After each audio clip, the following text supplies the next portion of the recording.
ఇప్పుడే జీ5 app download చేయండి. చూడండి మీ ఫేవరెట్ టీవీ షోస్ ఎప్పుడైనా ఎక్కడైనా. గుడిసెలో ఉండే నేను కోరుకోవడం అత్యాశే కదరా. అక్క, పుట్టుకతో ఎవరూ రాజు కారక్క. పృథ్వీబాబుకి నీకంటే మంచి గుణమున్న ఆస్తి జీవితంలో దొరకదు. నీకు చెప్పడానికి భయమైతే చెప్పు, నేను చెప్తానక్క. వద్దురా, ఇక్కడ పరిస్థితులు అస్సలు బాగోలేదు. ఇప్పటికే అనవసరమైన గొడవలన్నీ జరుగుతున్నాయి.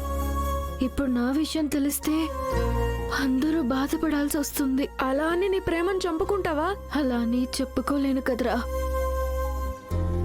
కానీ నువ్వు కూడా చెప్పుకురా. నువ్వలా ఏడుస్తుంటే నేను చూడలేనక్క. పున్నమి అంటే పండు వెన్నెల్లా ఉండాలి, ఇలా కాదు.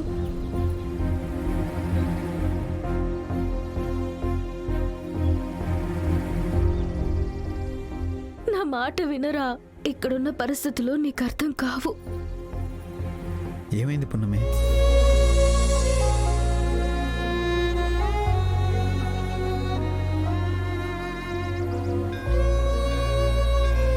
పున్నమి నిన్నే అడుగుతుంది, ఏమైంది?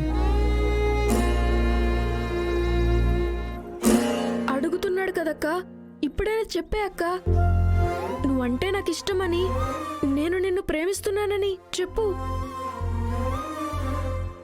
ఏం లేదు వకీల్ సాబ్, 2 రోజుల్లో వచ్చేస్తానని చెప్పాను కదా. అమ్మ కూడా వచ్చి ఇక్కడే ఉంది.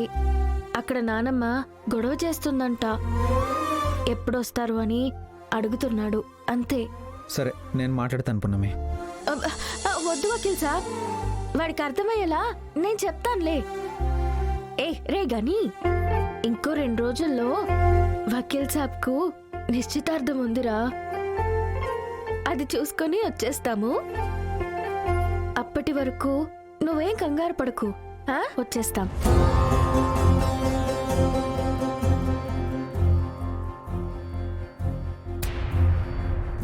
హలో అక్క, అక్క వినిపిస్తుందా అక్క?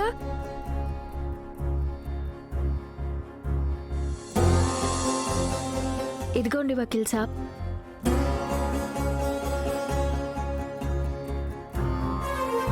పున్నమి, నేను బాధలో ఉంటే నన్ను ఇలా ఒంటరిగా వదిలేసి వెళ్ళిపోతావా పున్నమి? నేనెప్పుడు ఒంటరిగా దొరికినా ఏదో ఒకటి మాట్లాడేదానివి.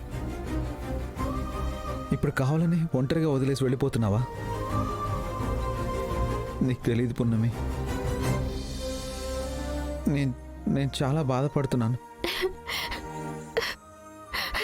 నాకు పెళ్ళైపోతే నాతో ఫ్రెండ్గా కూడా ఉండలేవా పున్నమి?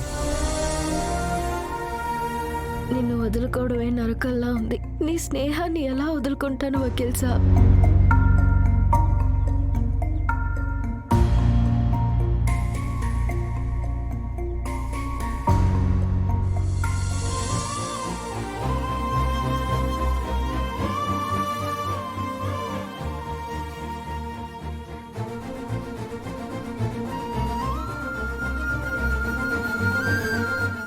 జీ5 యాప్ డౌన్లోడ్ చేసి అన్ని ఎపిసోడ్స్ పూర్తి ఉచితంగా చూడండి.